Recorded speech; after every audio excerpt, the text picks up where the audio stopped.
You can send a message through the 97.3 ESPN mobile app, and you can catch the show live if you follow 97.3 ESPN on Facebook, YouTube, and Twitter. We'll get into more Eagles as well right now here with Dave Weinberg. Joins us each and every Wednesday for a Weinberg Wednesday. Check out his extra point columns over at 973ESPN.com. Dave, how you doing on this Wednesday?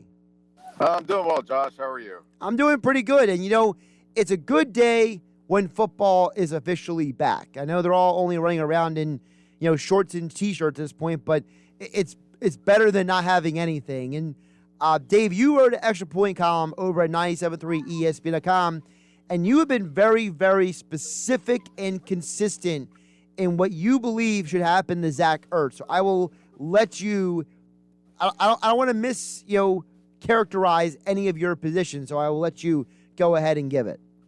Well, I was, like you said, I've been pretty adamant about all along on the fact that I think Zach Ertz should stay with the Eagles, and it sounds like Howie Roseman and Nick Sirianni are kind of leaning towards that direction now. And from their comments today, they're indicating that he's going to be here at the start of the year, which as I wrote, I thought that should happen. He's been an exemplary teammate, leader, community leader off the field, both him and his wife, Julie. I really wasn't sure why they were getting rid of him in the first place. I know it was contract related, but I was always of the opinion that if there was any way that the two sides could come to some sort of agreement, that they should do so. And it looks like, I guess they have. Maybe they just didn't get any takers, but for whatever the case, I'm glad that Zach is still an Eagle. And it seems like, what people overlook in all this, Dave, and I mentioned this multiple times in the last few days, is the reason why Zach is still here, in part, is because who he is, who as a person. He's not a diva. He's not a me-first guy. He's not a jerk. He's just a good human being who's the ultimate professional. And I think if he was anything else, the situation would be very different. People forget that, listen, if you have a good reputation and you're a good person and you happen to be a good player, that's a pretty nice combination to keep on your team. Yeah, especially with the Eagles now with a new coach and new coaching staff. The more veteran leaders you have on your team, the better off you're going to be. And Zach is one of those guys like Brandon Graham, Fletcher Cox, what have you. There's a couple other guys too, Lane Johnson, Jason Kelsey.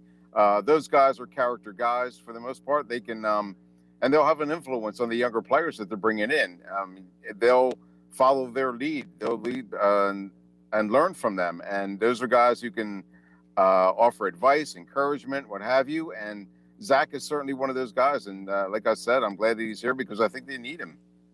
Yeah, the only problem for Zach is I think the blonde hair was a bad choice. Yeah, that was, I guess what happens when your wife's over in Tokyo, I guess, right? You make strange decisions. Is that what it is? You have too much time on your hands. You're sitting around the house, no one to ask if this is a good idea or not. You can ask my wife. She'll tell you. Okay, gotcha. Dave Weinberg joining us for a Weinberg Wednesday here on 97.3 ESPN at Dave Weinberg 19 on Twitter. Now, Dave, obviously everyone is on the field today, so that's a good sign overall.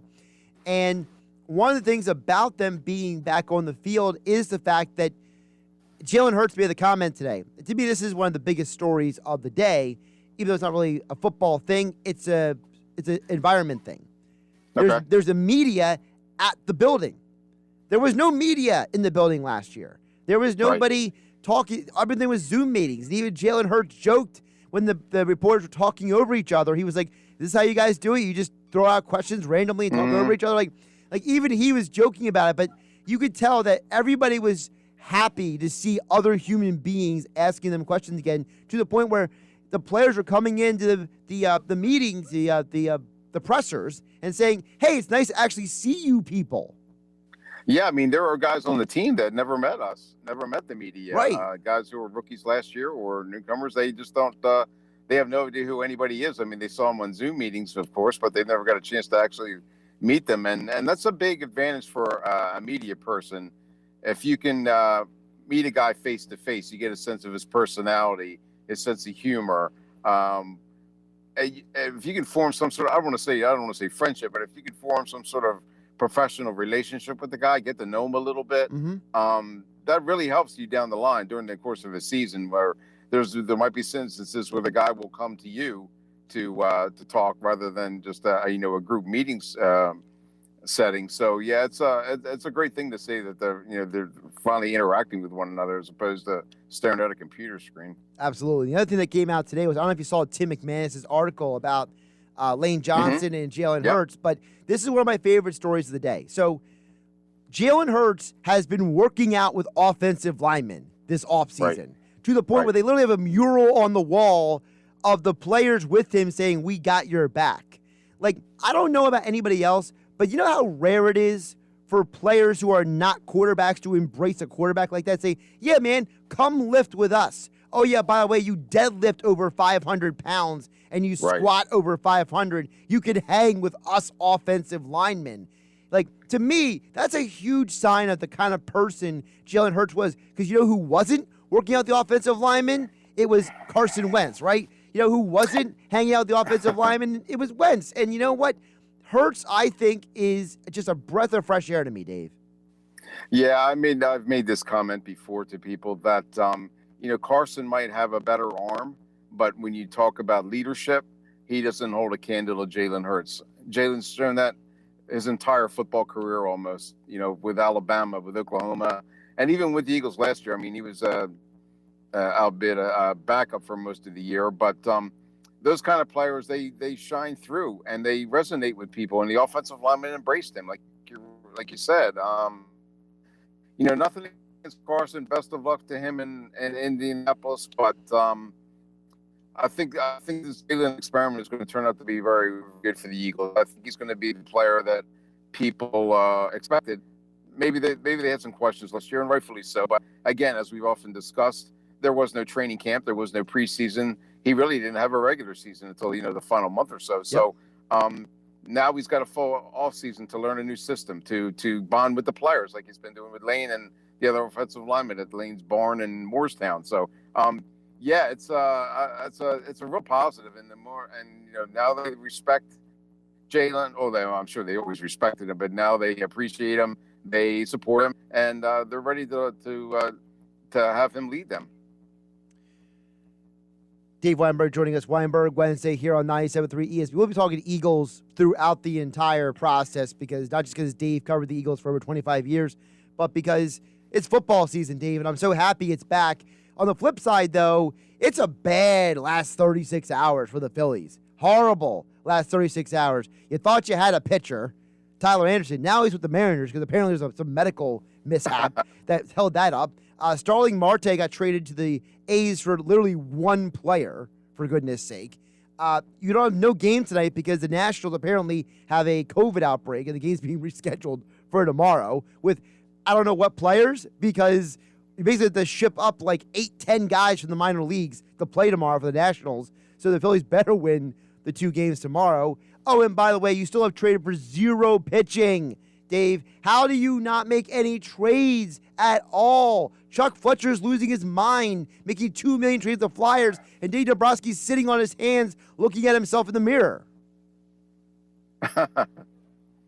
Yeah, I don't get it. I thought they were pretty clear that they were going to be buyers at the trade deadline, but they haven't bought anything except some frustration for themselves. It's really puzzling to me. I don't know if they're trying to steal guys from other teams, or they just don't have the cachet in terms of minor league prospects to give up. But if you're really serious about making a run this year, and the division is right there for you, I mean, it's going to take some doing, but you still have a chance to make the playoffs here. I don't understand why they're dragging their feet. Yeah, I have no idea why they're dragging their feet. I don't understand how on earth they think that the world can just pass them by. And their excuse is, well, we could outscore these problems. Like, I'm sorry, that's not baseball. Baseball's pitching, fielding, and hitting. It's not just hitting, Dave. Yeah, and the Phillies are horrible at pitching and fielding especially. They're a terrible defensive team. And, yeah, I mean, if you can continue to average 6 runs a game like you did in June, then okay. You're going to be in it at the end, but if your bullpen is going to implode, or your starting pitching can't get past the 6th inning or what have you, they're going to be in trouble. And as I said, this division is so mediocre that they have the capability of winning it. All they have to do is be like a little bit above average, and they're going to be right there, but they just don't seem willing to make the moves necessary to get a center fielder, to get a pitcher, bolster that bullpen to make a serious run at it. Dave, I know you, switching from baseball, I know you are among the people who are actually consuming the Olympics, even though the Olympics are down with their worst viewership since the 1988 Olympics. Mm-hmm. Why do you think that is, though? Why do you think? Which we're pretty good with Carl Lewis and Ben Johnson back on. Right, exactly. It's not like that was a bad Olympic year, but so why do you think the? I mean, that was also in South Korea. So is it because it's a certain time zone? Is it because people are just outside having a good summertime? Like, why do you think so many people are not consuming the Olympics?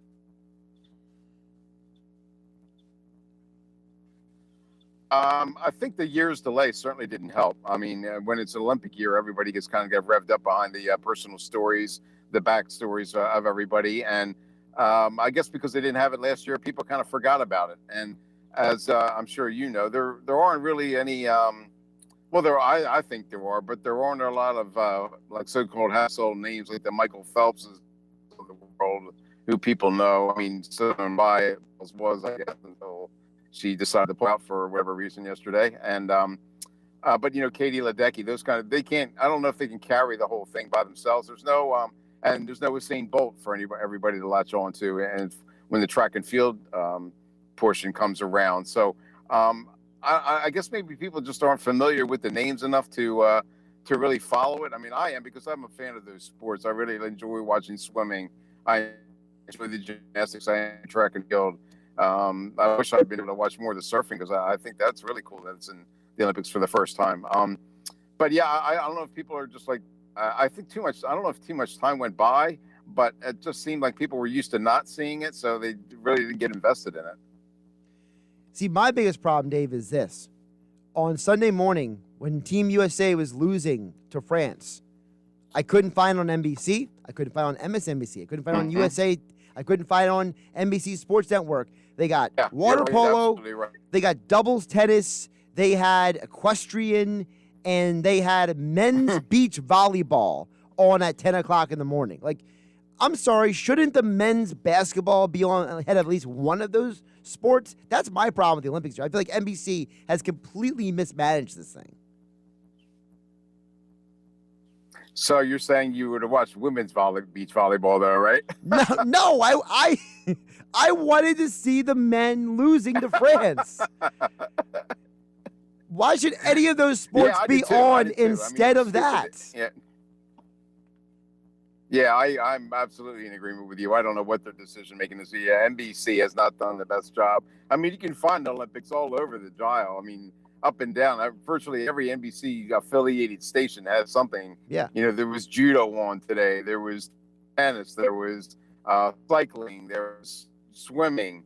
Yeah, basketball, I mean, that's kind of like the mainstay sport of America here. And, everybody remembers from the Dream Team and so forth. And the fact that they lost, that would have been major news. And the fact that you had to go to a streaming service to find that was unforgivable. Although they did beat Iran today, right? Or yesterday?